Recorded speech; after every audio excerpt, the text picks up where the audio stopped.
Hi, everybody.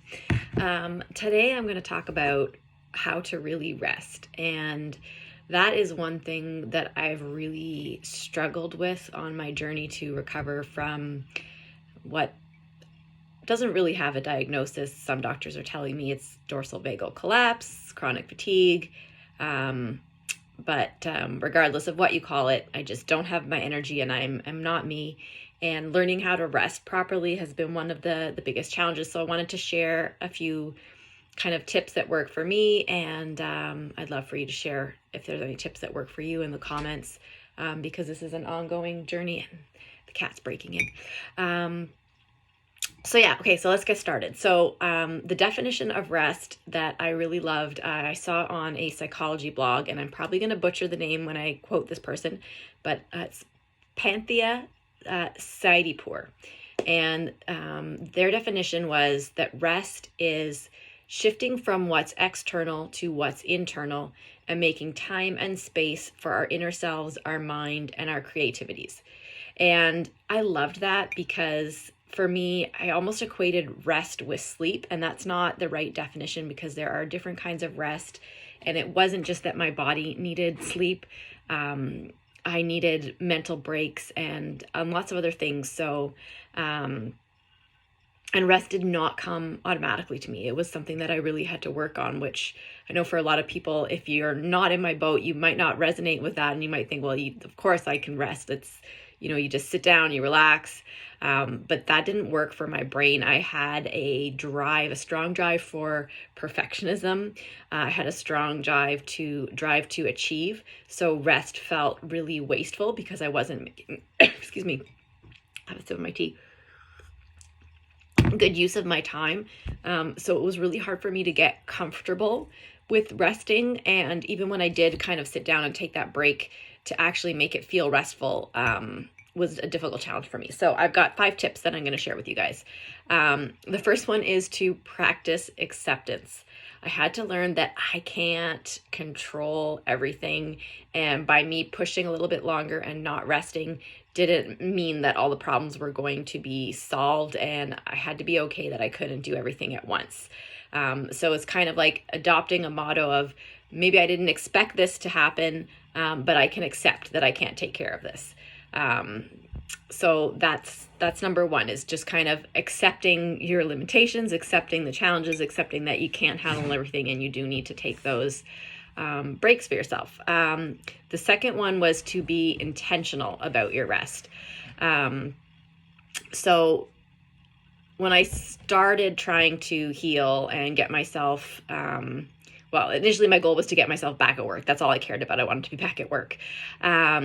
So I would make sure that I, did things around the house in little small chunks, and then I would sit down to rest.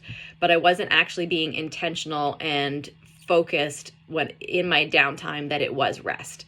So I had to learn to sit down, take some deep breaths, and try and actually make that an intentional rest time and not just like sitting down for a few minutes, because my mind was still going about what job to do next. And I wasn't actually fully slowing down. So the rest might have helped my physical body a little bit because I wasn't moving all the time, but it wasn't feeling restful, like mentally, emotionally. It was just kind of part of my structure. Do this for 10 minutes, sit for 10 minutes. And it didn't feel like rest.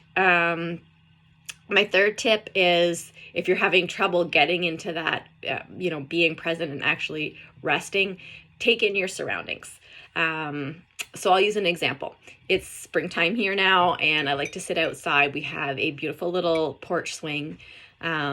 So if I'm sitting on the swing, I need to just kind of really pay attention to what's all around me. So do I feel the sun on my skin? If it's the sun's on that angle, sometimes I'm in the shade because the porch has an overhang. What does the cushion on the swing feel like? What colors do I see around me? So right now, we've got some flowers coming up in the front and I can see the white petals. We got white ones now, and soon my lilacs will bloom. I love the smell of my lilacs. So that's another one. What can I smell? What can I sounds can I notice around me? There's lots of birds chirping right now because it's spring. So really kind of focusing on all those things can help me bring my mindset into the present moment and make that downtime, that rest time, more useful to me. Because I used to just sit down and I'd try and do, read emails or, keep doing something while my body was physically resting. And I had to learn that that wasn't going to restore me at all. And I needed to be actually in that moment of rest. My fourth tip will be to focus on yourself. I am the kind of person that I get my kicks out of helping other people, out of doing for other people, and I often put myself last.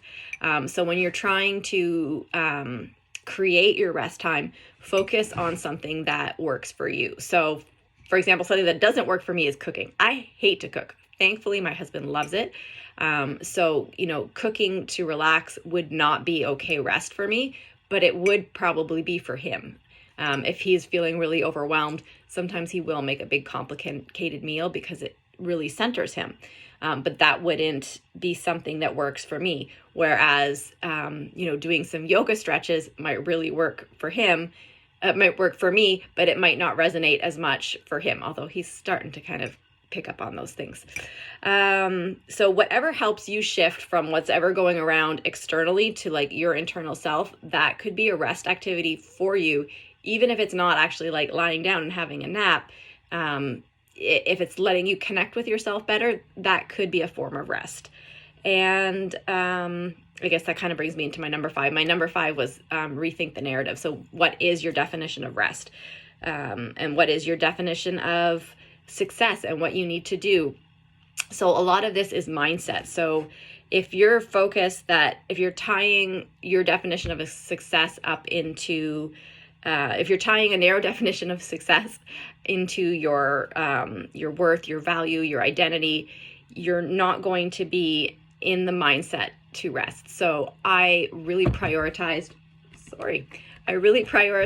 my my job as a signal of my success, and it wasn't all of who I was. And once I let go of that idea that I had to be back at work to be a success and to have a fulfilling life, I was able to kind of connect with myself more. And that's when I was able to get into yoga and Pilates and things like that as a form of rest. So it was very much a mindset shift that was necessary.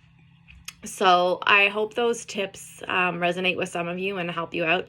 Take what you will from it. What doesn't resonate with you, just throw it away. And I hope y'all have a lovely day. Me and my tea are going to go and sit on the porch swing before I start my day. I've got some yummy, it's the inflammation fighter tea. It's got like a nice cinnamony smell.